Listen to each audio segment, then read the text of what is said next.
Yo, what's up mga katropa? Nandito ako ngayon sa my Festive Mall sa Iloilo City. Meron tayong test drive at saka yung event ngayon, launching ng Mitsubishi X-Force. Kasamahan nyo ako mga katropa, ikutin din natin itong sasakyan. Ayan, oh. Kung nakita nyo, ayan mga katropa, yung X-Force. Tapos, syempre, magpaparegister muna tayo para naman magkakaroon tayo ng iPhone SE. Meron tayong chance na manalo ng iPhone. Ayan, oh, ihulog ko na yung raffle ticket. Sana manalo ng iPhone. Kaso, talo ako dito. Pero nanalo ako ng consolation prize na 500 pesos worth of Zaguna Shake. Yung nanalo nga pala ng iPhone mga katropa sa unang araw ay yung katropa natin, si Moto King. Yan, congrats sa'yo, Moto King. Nanalo ka ng brand new iPhone. Ayan, oh. Useless din yan kasi wala rin. Get ready. Drop the beat.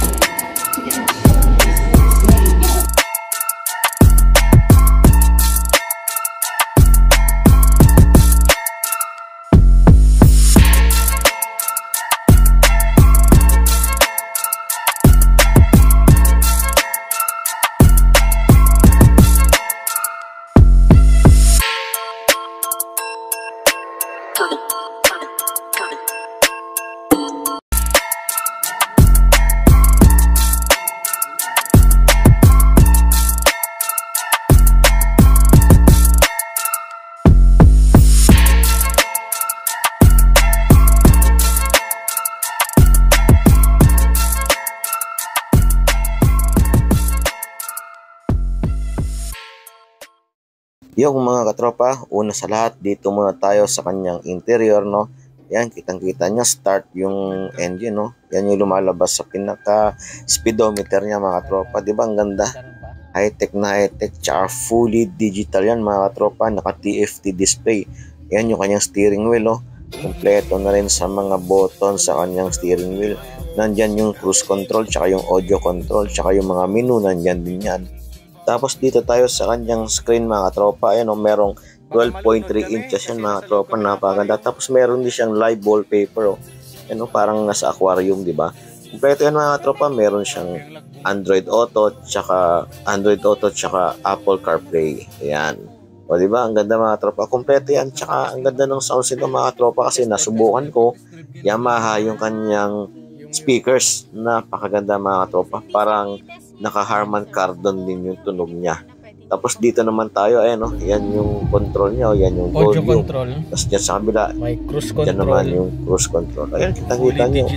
Meron siyang napakalinaw na speedometer. Tapos dyan naman sa pintuan, nandyan yung mga buttons, no? Sa bintana. Tapos meron din siyang ambient light. Ayan, kulay blue. Ganda niya sa gabi, mga tropa. Para kang nasa loob ng diskuhan, joke lang. Yan yung kanyang opener, no? Tapos na-notice ko talaga ang ganda ng kanyang steering. Premium na premium talaga. Sige sir, pwede sir. Tapos wireless na siya, no? May wireless charging. Ano? Tapos stop and start. Drive mode. Yung drive mode, yan yung normal, wet, gravel, and mud. Yan yung kanyang drive mode. Dito yan. Pinagkaiban, dito taga-display. Ang una nga to, taga-display ang mud, gravel. Tapos electronic parking brake. Tapos may auto hold siya. May sport mode. Yan, sport mode. Press nyo lang yan. Tapos may dalawang cup holders dito.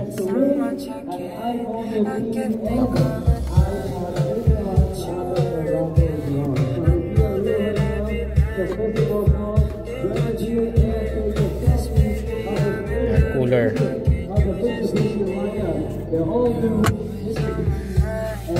Ambient light.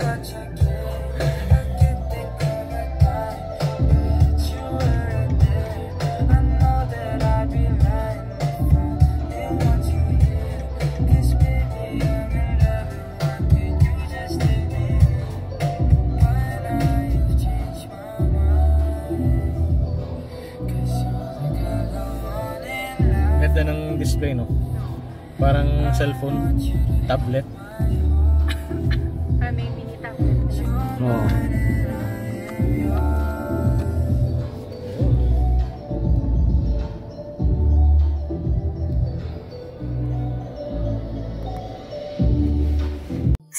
Dito nga pala mga katropa, sinubukan namin yung tunog ng Yamaha at napapakinggan nyo naman, di ba? Ang ganda ng tunog, clear talaga siya. Hindi siya nalalayo sa mga Harman Kardon, Bose, JBL, mga ganon. Ayan mga katropa, dito tayo no. Kung nakita nyo, meron siyang ambient light. Napakaganda niyan sa gabi mga katropa. At dito ulit tayo sa kanyang steering, meron siyang electronic power steering. Kaya kung nakita nyo, nakakaya ko kahit isang daliri kasi malambot siya mga tropa. Ganyan talaga kapag naka-electronic steering. Ayan, approve na approve sa akin. O, di ba?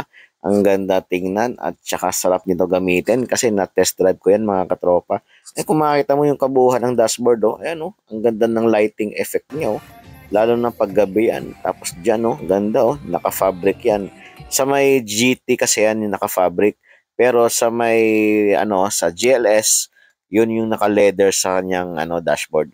Tapos eto naka-leather na rin, Ang ganda ng quality, di ba? Meron siyang puting stitches, black and white combination. Tapos merong airbag diyan sa upuan niya. Ayun, ang lambot mga katropa. Hindi nakakapagod yan, hindi masakit sa puwet kasi malambot siya kahit long distance yung biyahe mo, makaka-relax pa rin yung puwet mo. Tapos diyan naman yung kanyang opening ng kanyang tailgate kasi meron na siyang electronic power tailgate opening. Ay, tapos eto, sa second row tayo.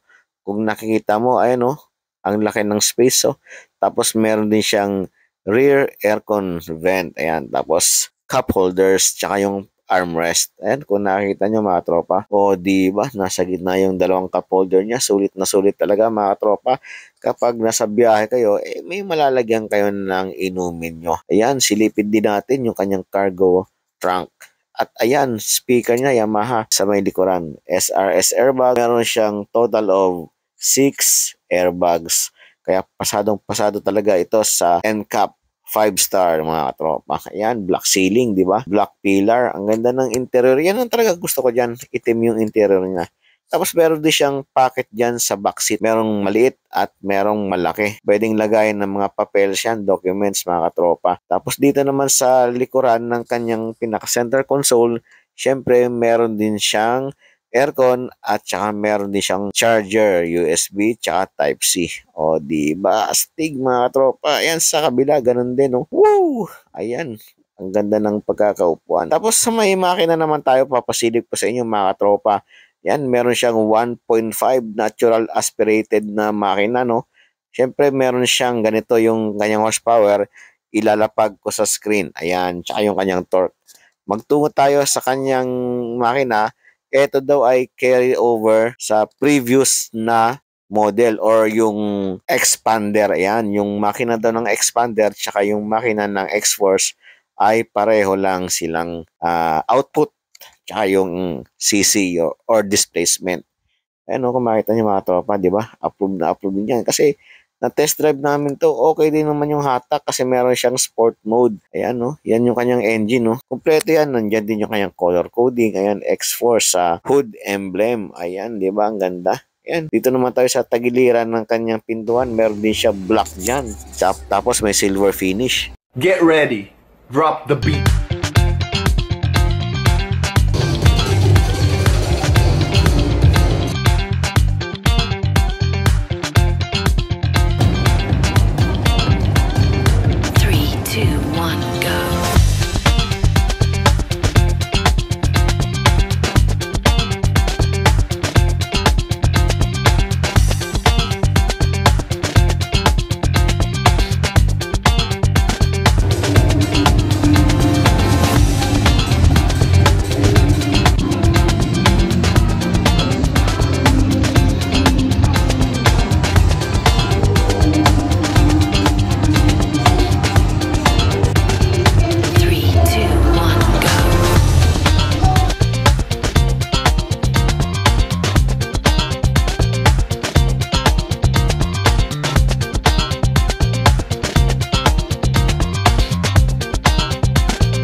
At heto na nga mga katropa, at i-claim na natin yung napanalunan natin sa raffle na 500 worth of Zago product, no? Ayan mga tropa, finifill up pa natin. Tapos nililista ko nga pala kung ano yung flavor na pipiliin ko. Bale mga 4 din na cup yung nakuha namin, no? Kasi yung binili ko yung medyo mahal, kasi para maranasan naman natin yung medyo pricey na product nila. Ayan mga tropa, maraming salamat sa inyong panonood. Ride safe and God bless.